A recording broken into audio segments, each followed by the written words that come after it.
Voilà, j'ai pris ce thème aujourd'hui. Allons chez l'ennemi reprendre ce qu'il nous a volé. C'était une petite phrase que j'ai entendue lorsque j'ai écouté les prédications sur Esdras et Néhémie, et cette parole m'a touché. Et je dirais que la semaine dernière, lors de la prédication avec John Lees, un des thèmes, le thème principal a été repris, a été légèrement évoqué, et pour moi c'était un encouragement pour pouvoir vous le donner encore aujourd'hui. Donc ce thème aussi, ça répond aussi à beaucoup d'exhortations de la part de Junior lorsqu'on fait la prière. Il nous invite souvent à nous nettoyer, à nous purifier. Et je crois que aller chez l'ennemi, reprendre ce qu'il nous a voulu, c'est aussi nous purifier, c'est aussi nous restaurer, c'est aussi nous faire grandir. Et toutes ces paroles m'ont travaillé, et je me suis dit, ben voilà, il y a certainement quelque chose à dire à l'Église aujourd'hui. Donc j'ai choisi de démarrer cette prédication par une photo, un tableau de Eugène Delacroix, La liberté guidant le peuple. On voit donc ce peuple qui se révolte et qui va passer au-dessus d'une barricade, aller attaquer l'ennemi. Bien sûr, nous, on n'a pas les armes, on n'a pas des pistolets, on n'a pas des fusils, mais on a la prière, on a la parole de Dieu, et on a un étendard. C'est pas une Marianne, c'est pas cette femme qu'on voit à l'écran, c'est Jésus. Jésus qui a vaincu le péché, Jésus qui a vaincu l'ennemi et qui peut nous guider jusque dans le camp de l'ennemi. Alors on va lire dans Samuel, chapitre 30, et vous pourrez lire chez vous tout le chapitre. Nous, on va s'arrêter sur un certain nombre de versets de ce chapitre, parce que sinon, ça serait trop long. Juste avant de démarrer, pendant que vous cherchez, de toute façon, vous l'avez à l'écran, mais vous pouvez quand même chercher dans vos Bibles, on va parler un peu du contexte. David s'était donc enfui chez les Philistins après en fait la dispute de Saül. Saül voulait le tuer, et David a décidé d'aller chez l'ennemi d'Israël pour se réfugier, parce qu'il était en danger de la part de Saül. Et là, chez l'ennemi, il va en fait faire comme eux, il va appliquer il va faire un certain nombre de raids contre les ennemis des Philistins, dont Israël faisait partie, mais David ne va jamais attaquer Israël. Et lors d'un de ces raids, David va revenir à Tsiklag, la ville où il avait pris refuge. C'est là où commence le texte qu'on va lire aujourd'hui. David et ses gens arrivèrent à la ville, et voici, elle était brûlée, et leurs femmes, leurs fils, leurs filles étaient emmenés captifs. Alors David et le peuple qui était avec lui élevèrent la voix et pleurèrent jusqu'à ce qu'ils n'eussent plus la force de pleurer. Les deux femmes de David avaient été emmenées, Anikoam de Jezréel et Abigaïl de Carmel, femme de Nabal. David fut dans une grande angoisse, car le peuple parlait de le lapider, parce que tous étaient dans l'amertume, avaient de l'amertume dans l'âme, pardon. Chacun avait à cause de ses fils et de ses filles. Et le verset le plus important, mais David reprit courage en s'appuyant sur l'Éternel. Il dit au sacrificateur Abiatar, fils d'Abimélec, à Achimélec, apporte-moi donc l'éphod. Abiatar apporta l'éphod à David. David consulta l'Éternel en disant, poursuivais-je cette troupe, l'atteindrai-je? L'Éternel lui répondit, poursuis, car tu atteindras et tu délivreras. Et David se mit en marche, lui et les 600 hommes qui étaient avec lui. Ils arrivèrent au torrent de Bessor, où s'arrêtèrent ceux qui restaient en arrière. David continua la poursuite avec 400 hommes. 200 hommes s'arrêtèrent, trop fatigués pour passer le torrent de Bessor. Juste après, la troupe qui était partie donc à la poursuite des Amalécites vont rencontrer un Égyptien qui va les conduire jusqu'au camp des Amalécites. Et là, ils vont livrer bataille. Et on reprend au chapitre 30 et au verset 18. David sauva tout ce que les Amalécites avaient pris et délivra aussi ces deux femmes. Il ne leur manqua personne, ni grand, ni petit, ni fille, ni fils, ni aucune chose du butin, ni rien de ce qu'on leur en avait enlevé. David ramena tout. Et David prit tout le menu et le gros bétail, et ceux qui conduisaient ce troupeau, et marchait à sa tête en disant, c'est ici le butin de David. Et David va quitter le camp des Amalécites, et il va retrouver la partie de la troupe qui était restée au torrent de Bessor. Et là, il y aura une petite dispute, on n'en sait rien, une dispute, on va dire, entre ceux qui avaient livré bataille et ceux qui étaient restés. Et David dira au sujet du butin, puisque certains, ceux qui avaient livré bataille, ne voulaient pas partager avec ceux qui étaient restés. Et David va dire non, c'est pour tout le monde. Le résultat du butin va être partagé entre tous. Et on reprend au verset 26, de retour à Tsiklag, David envoya une partie du butin aux anciens de Juda et à tous ses amis, en leur adressant ces paroles. Voici un présent sur le butin des ennemis de l'Éternel. Il fit ainsi des envois à ceux de Béthel, à ceux de Ramoth, à ceux de Jatir, à ceux de Aroer, à ceux de Siboth et à ceux de Ectomoa, etc. Alors, je vais juste traduire pour la fin. Quand on traduit tous ces noms, Béthel, Ramoth, Jatir, Siphom, etc., ça veut dire ceux qui sont de la maison de Dieu, ceux qui sont sur les hauteurs, ceux qui sont dans l'abondance, ceux qui sont en ruine, ceux qui sont exclus et ceux qui ont fait alliance avec Dieu. Tous ces gens ont reçu une partie du butin de David.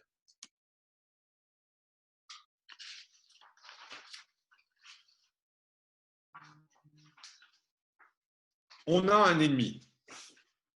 Notre ennemi est celui qui s'est dressé contre Dieu dès le commencement. Il se dresse contre tout homme, contre toute femme qui ont fait alliance avec Dieu.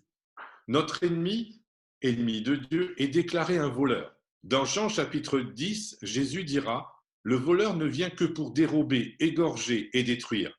Moi, je suis venu afin que les brebis aient la vie et qu'elles soient dans l'abondance. » Il y a une différence entre le voleur et Jésus.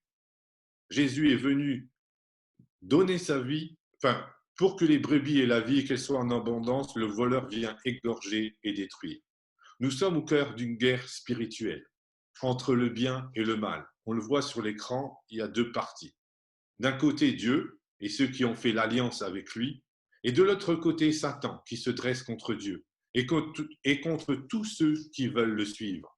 D'un côté, le royaume de Dieu, et de côté, le royaume du mal. Et au milieu, des hommes qui veulent faire partie du royaume de Dieu, pour ceux qui l'acceptent, et ceux qui ne veulent pas suivre le royaume de Dieu, le royaume du mal. Dieu a envoyé son Fils dans le camp de l'ennemi, afin de reprendre ce que Satan avait volé aux hommes. En effet, dans le jardin d'Éden, le premier homme a chuté, et l'ennemi a volé la proximité de Dieu avec les hommes. Les hommes, dans le jardin d'Éden, avant d'avoir chuté, étaient dans la proximité avec Dieu. Ils avaient une intimité profonde avec Dieu. Et l'ennemi, à cause du péché, à cause que Adam avait désobéi à Dieu, a volé cette intimité. Et cette intimité, malheureusement, en ce qu'on appelle le péché qui a séparé les hommes d'avec Dieu, c'est transmis à tous les hommes. Et aujourd'hui, nous sommes séparés de Dieu. Et Jésus a été dans le camp de l'ennemi. Il a été volé ce que Satan avait volé aux hommes, c'est-à-dire cette proximité avec Dieu. Il lui a permis, Jésus est mort, il est ressuscité, il est descendu dans le royaume de Satan, la mort. Et il a vaincu la mort, il a vaincu le péché, c'est-à-dire la séparation d'avec Dieu. Et c'est cette victoire qu'il nous veut nous apporter aujourd'hui. Dieu a accepté d'aller dans le camp de l'ennemi. Jésus a accepté d'aller dans le camp de l'ennemi, reprendre ce que Satan nous avait volé. Il a pris le butin chez l'ennemi pour nous et il l'a distribué à tous ceux qui veulent le reconnaître comme le Fils de Dieu, le libérateur, le sauveur. Le butin, c'est quoi? C'est la réconciliation avec Dieu. C'est le Saint-Esprit. C'est toutes les choses, les bonnes choses que Jésus, les bonnes œuvres que Jésus a préparées pour chacun d'entre nous afin que nous les pratiquions. Jésus nous explique cela dans la parabole de l'homme fort. Le royaume de Satan a reculé lorsque Jésus est descendu sur la terre par la puissance de Dieu, par la puissance de notre Sauveur. Les aveugles voient, les boiteux marchent, la délivrance s'accomplit. C'est le royaume de Dieu qui est descendu sur la terre. Vous voyez sur l'écran, on voit deux parties. C'est le ciel bleu qui arrive du côté du ciel qui est désertique. C'est ça le royaume de Dieu. Lorsque la puissance, on vient de le chanter, les aveugles voient, les paralytiques marchent, le stérile enfante. Ça, c'est la puissance de Dieu qui intervient dans les hommes. Et c'est parce que Jésus a été dans le camp de l'ennemi, volé ce que Satan nous avait volé, que l'on puisse aujourd'hui jouir de ce butin. Et c'est un cadeau que Dieu nous fait. Jésus est ressuscité, il est vivant aujourd'hui et il nous offre à chacun cette possibilité de retrouver ce que Dieu nous a volé. Il veut que nous soyons pardonnés de nos péchés. Il veut que nous puissions faire partie du royaume de Dieu. Parce que Jésus aussi est venu rassembler ceux qui veulent faire partie du royaume de Dieu. Comme David avait rassemblé la partie de son peuple, celle qui était restée, celle qui était partie, Jésus est venu rassembler en un seul lieu dans le royaume de Dieu tous ceux qui croient en lui.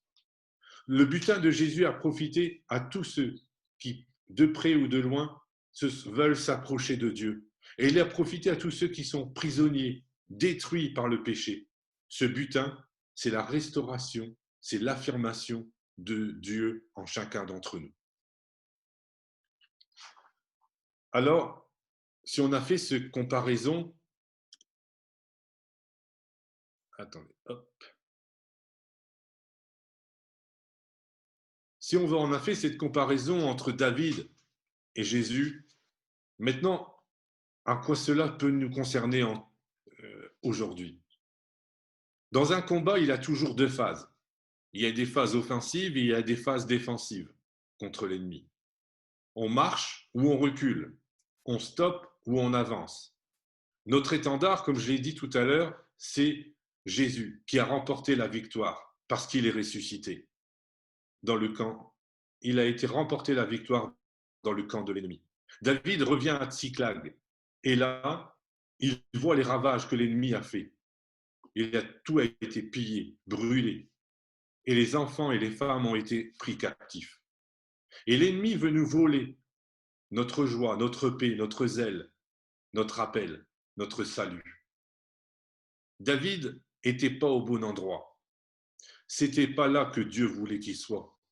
Dieu ne voulait pas que David soit dans le camp de l'ennemi.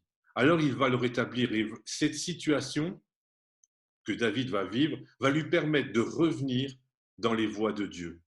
Il va le rétablir dans les projets que Dieu avait préparés pour lui. L'ennemi vole, nous vole. Quand on est loin de Dieu, on n'est plus dans les plans de Dieu. L'ennemi veut ôter de nous les paroles que Dieu a mis dans nos cœurs. Il veut ôter notre confiance en Dieu, nous séparer de la communauté, nous diviser, nous séparer, empêcher la restauration de notre cœur, de notre âme. Il veut nous séparer de Dieu. Il veut nous séduire, nous égarer du chemin qui nous mène à Dieu. Il veut nous empêcher de réaliser les œuvres que Dieu a préparées d'avance pour chacun d'entre nous. Voilà ce que l'ennemi veut faire.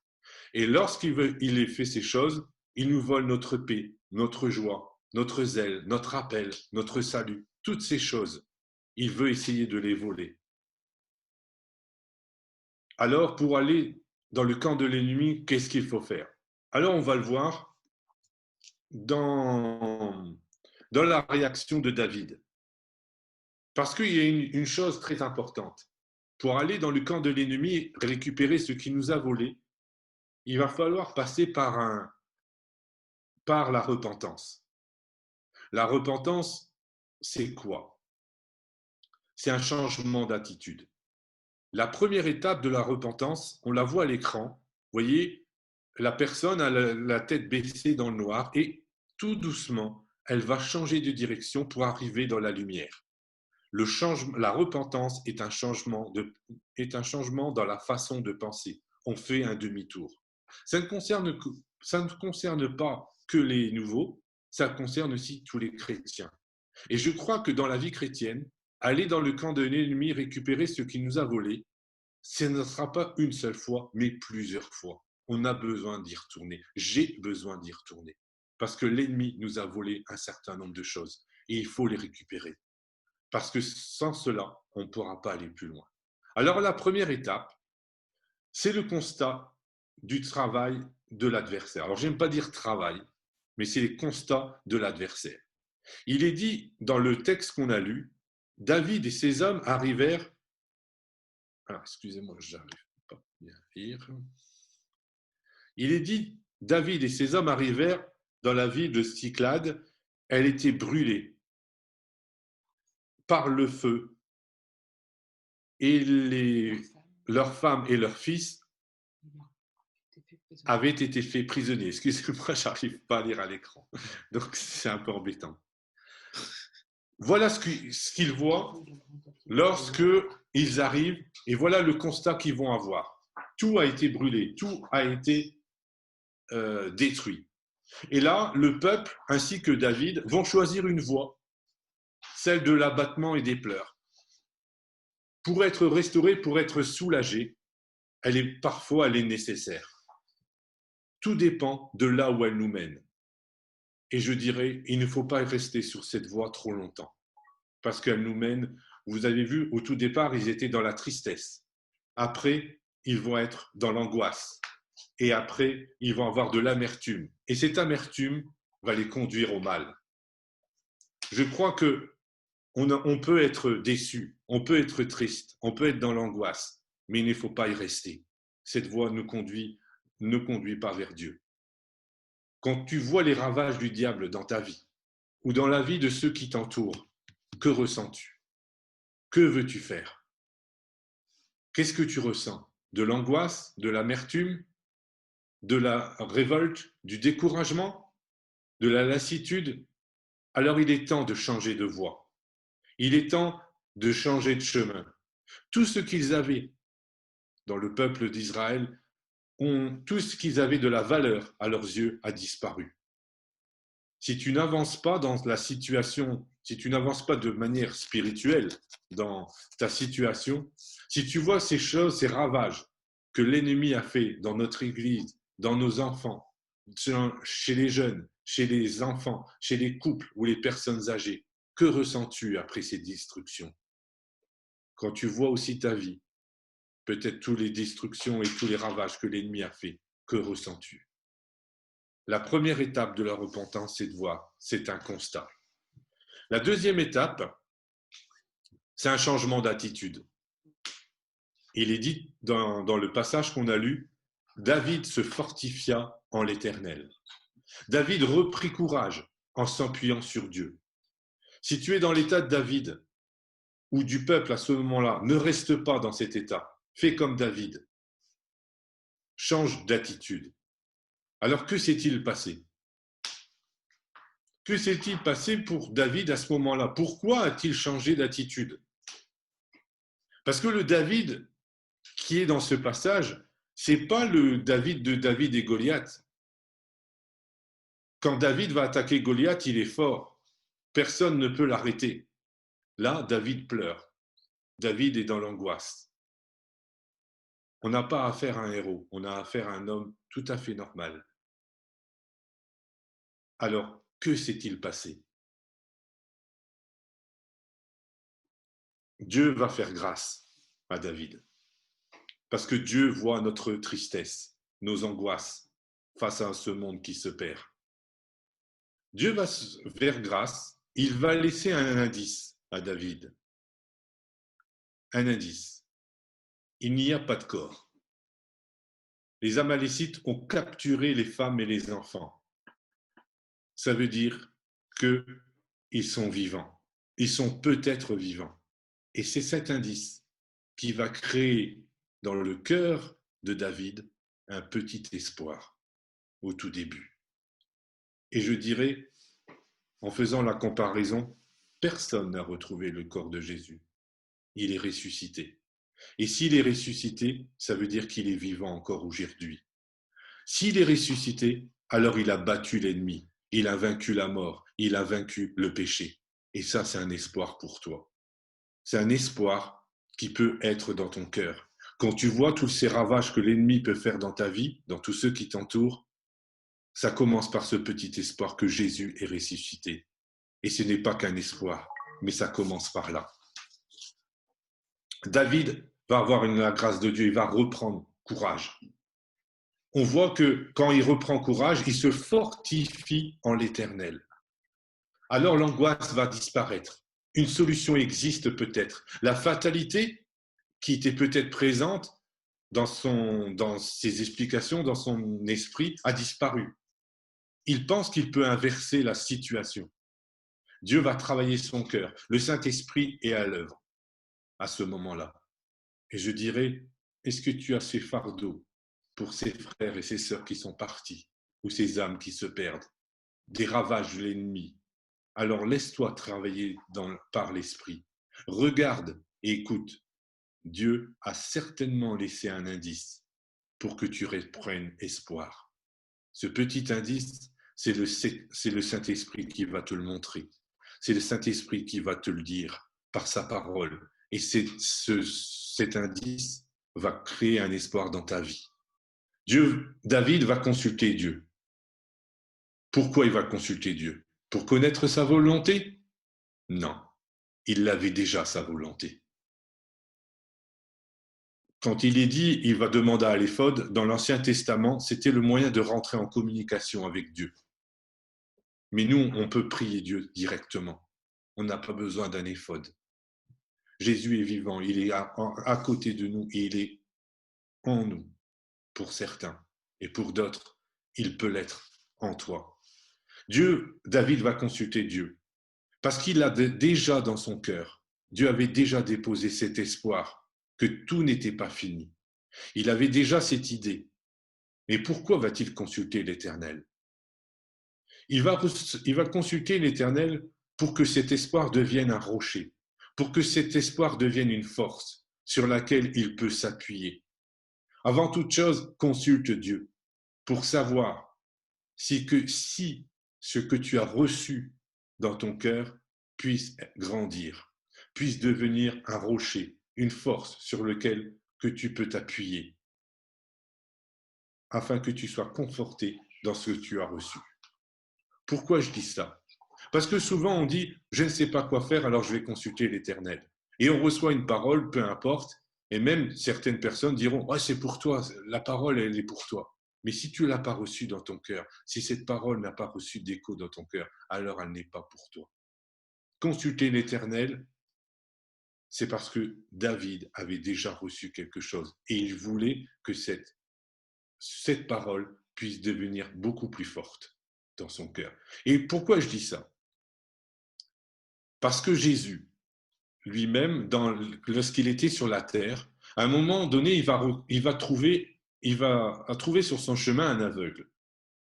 Et il va lui dire, que veux-tu que je fasse?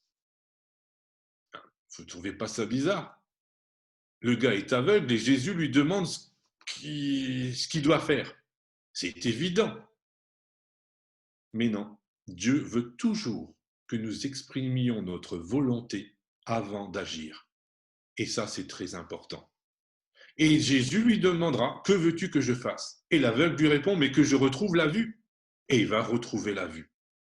Je crois que ça, c'est important dans notre démarche. Attendons pas des signes du ciel qui descendent sur nous d'un seul coup, mais consultons l'Éternel pour que ce qu'on a reçu dans notre cœur puisse devenir quelque chose sur lequel on puisse s'appuyer quand les moments deviendront difficiles.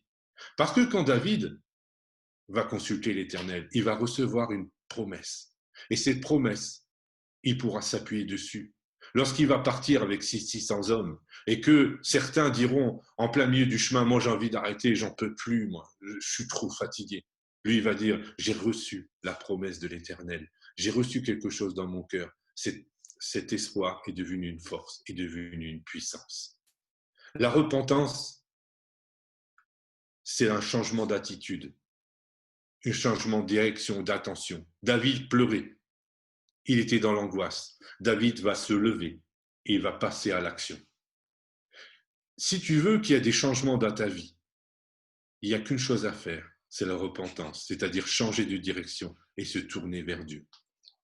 Si tu veux qu'il y ait quelque chose de nouveau dans ta vie, parce que les choses te semblent bloquées au niveau spirituel, il n'y a qu'une chose à faire, changer d'attitude. Dieu va transformer ce qu'il avait dans le cœur de David, comme je l'ai dit tout à l'heure. Il va recevoir un espoir, une force, un courage, une puissance. Et de la lassitude, il va passer à l'action, et de l'action, il va passer à la victoire. La troisième attitude dans la repentance, c'est l'action. David se mit en route avec 600 hommes. Il parvint au torrent de Bessor et certains s'arrêtèrent là. Il ne suffit pas d'avoir des bonnes intentions. Il ne suffit pas de vouloir, il faut se mettre à l'action. Mais je dirais, fais très attention. Si Jésus n'est pas avec toi, ne va pas dans le camp de l'ennemi. Parce que toi, tu n'as pas vaincu Satan. Lui, il l'a fait. Et si tu veux la victoire, va avec lui, va avec Jésus. Parce que lui, il connaît cet ennemi. Et avant toute chose, consulte l'Éternel comme David l'a fait. Alors, qu'est-ce que ça signifie aller dans le camp de l'ennemi, se mettre en route? Tu as perdu peut-être ta relation avec Dieu, ta paix, ta joie. Après avoir pleuré, prié, écouter Dieu, lire la Bible, faire confiance à Dieu, tu as peut-être perdu toutes ces choses. Il faut que tu te lèves et que tu apprennes à affronter l'ennemi. Alors, qu'est-ce que ça veut dire affronter l'ennemi? Affronter l'ennemi, c'est peut-être aller voir ton frère, ta sœur, ta mère, ton père, quelqu'un de ta famille avec qui tu t'es disputé. Pendant ce temps, l'ennemi est venu et il a profité de cette dispute pour te prendre ta joie, ta paix, ton zèle. Tu as peut-être délaissé la prière, tu as peut-être délaissé la lecture de la parole de Dieu et pendant ce temps, l'ennemi est venu et il a pris ta joie, ta paix, ton assurance, ton salut. Ton assurance du salut, parce que ça, il ne peut pas te le voler, le salut. Tu t'es éloigné de Dieu pendant ce temps-là, tu as perdu peut-être tes dons spirituels que Dieu t'avait donnés, ton zèle pour l'évangile, ton amour pour Dieu. Tu peux les retrouver. Alors pourquoi tu as perdu ces choses? Peut-être tu as fait des compromis, comme David. David a fait des compromis, il a été chez les Philistins. Ce n'était pas sa place. Alors, c'était bon pour un temps, mais il ne fallait pas qu'il reste. Et Dieu a provoqué ces choses à Cyclade pour qu'il revienne dans la volonté de Dieu. Peut-être que tu as eu aussi des mauvaises relations qui t'ont coupé de certaines choses de la parole de Dieu. Arrête ces relations. Aller dans le camp de l'ennemi, ça veut dire arrêter ces relations. Aller dans le camp de l'ennemi, c'est aussi arrêter ces compromis, de dire maintenant ça suffit. Je ne peux pas vivre comme le monde et profiter de tout ce que Dieu nous donne. Ce n'est pas possible.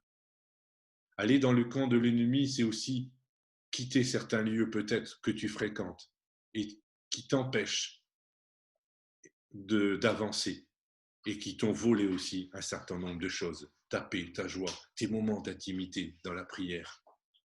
Aussi peut-être aller dans le camp de l'ennemi, c'est décider de couper ces images que tu regardes. Peut-être un certain nombre d'autres choses que Dieu te demande.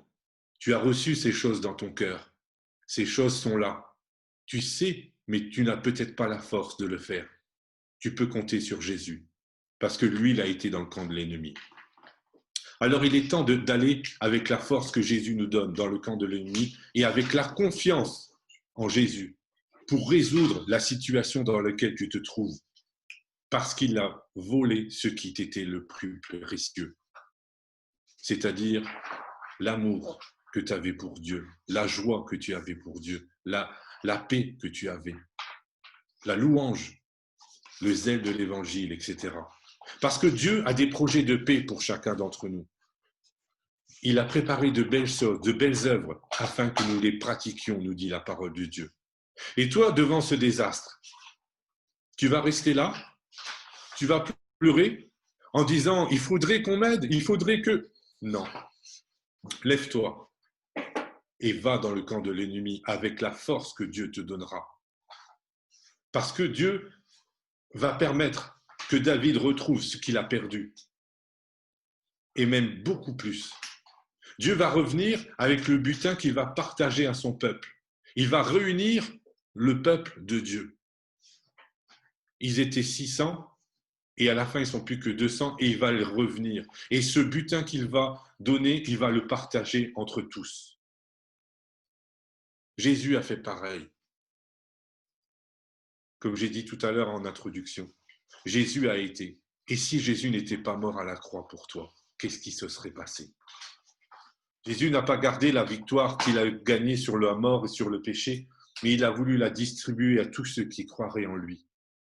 Et que se serait-il passé pour le monde s'il n'avait pas été dans le camp de l'ennemi? Tu dis, c'est pas pareil.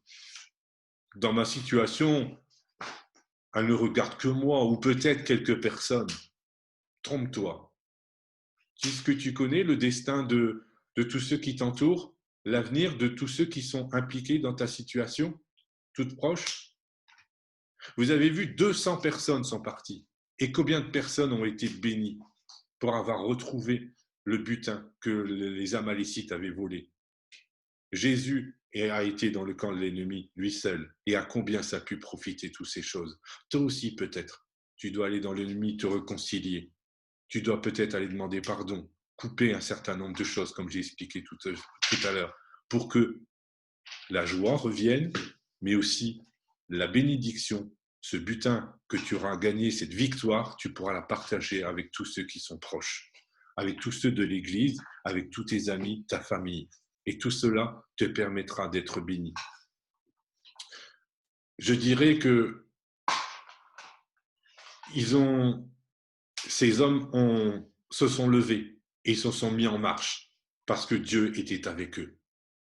Ils avaient consulté l'Éternel et ils avaient continué dans le chemin qui allait les mener à la victoire. Si tu veux construire le temple de Dieu, la ville de Jérusalem dans ton église, si Dieu a déposé des choses dans ton cœur, des fardeaux pour tous ceux qui se perdent, pour toute la société qui nous entoure, alors lève-toi. Lève-toi et va dans le camp de l'ennemi. Parce que si tu ne vas pas dans le camp de l'ennemi, tu ne pourras pas avancer. Tu vas rester à cette situation. C'est clair. David devait passer par cette case-là pour pouvoir être roi d'Israël. C'était la condition préalable que Dieu lui avait donnée. Et c'est peut-être ta situation aujourd'hui. Alors, je vais te laisser 3 chants. Pourquoi des chants? Parce que les chants, c'est plus facile à retenir. Un verset, on doit l'apprendre par cœur. Et les chants, vous avez remarqué, on connaît les paroles sans problème. Les psaumes étaient chantés. C'était le moyen de pouvoir se mémoriser plus facilement la Bible. Alors, j'ai pas fait exprès. Il y a 3 chants. Le Dieu de victoire habite en moi. Fini le temps de reculer sous les assauts de l'adversaire. Et le dernier chant, c'est nous allons dans le camp de l'ennemi récupérer ce qu'il nous a volé, afin de rentrer dans la volonté de Dieu et tout ce qu'il a préparé pour nous. Amen. Alors je dirais, peut-être que tu as besoin de la prière. Peut-être que tu as besoin qu'on prie pour toi. Parce que tu es dans cette situation de constat du travail de l'ennemi. Alors on n'est peut-être pas en présentiel, on est peut-être sur Zoom, mais on peut prier pour chacun, pour tous ceux qui en ont besoin.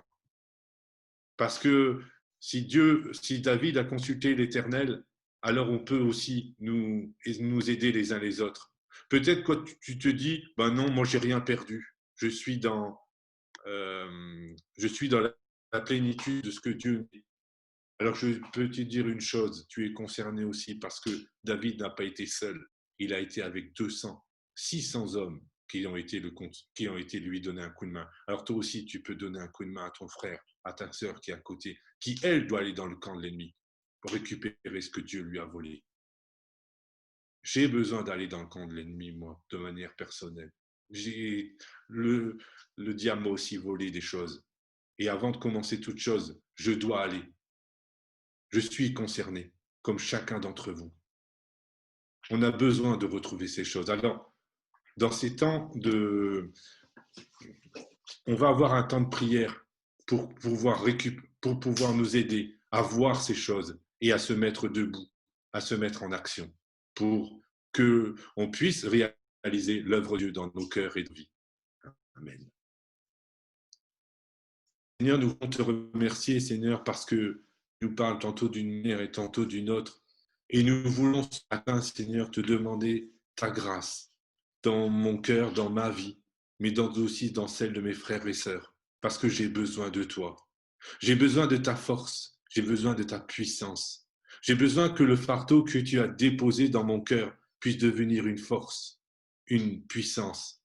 Je veux que cette chose puisse être transformée par ta présence, par ton esprit. Je veux me mettre debout, je veux me mettre en action pour aller récupérer et résoudre ces problèmes qui m'empêchent d'avancer. Merci Seigneur pour la croix, parce que sans la croix aujourd'hui, je ne pourrais pas prier. Je n'aurais pas d'étendard, mais toi, tu es l'étendard de notre force. Et nous voulons compter sur toi. Merci encore pour ces exemples que tu as laissés dans la Bible. Merci encore parce que nous avons en toi cette espérance, nous avons en toi cette force sur laquelle nous pouvons compter. Parce que nous voulons, et je veux, pouvoir marcher dans tes voies et réaliser ce que tu as prévu pour moi, pour mon Église, pour mon frère qui est aux côtés de moi et qui a besoin. Oh Seigneur, que nous puissions vraiment, Seigneur, compter sur ta grâce et prier les uns pour les autres pour avancer. Nous voulons, Seigneur, nous nettoyer de toutes ces choses qui nous empêchent d'être opérationnels dans ta volonté, Seigneur.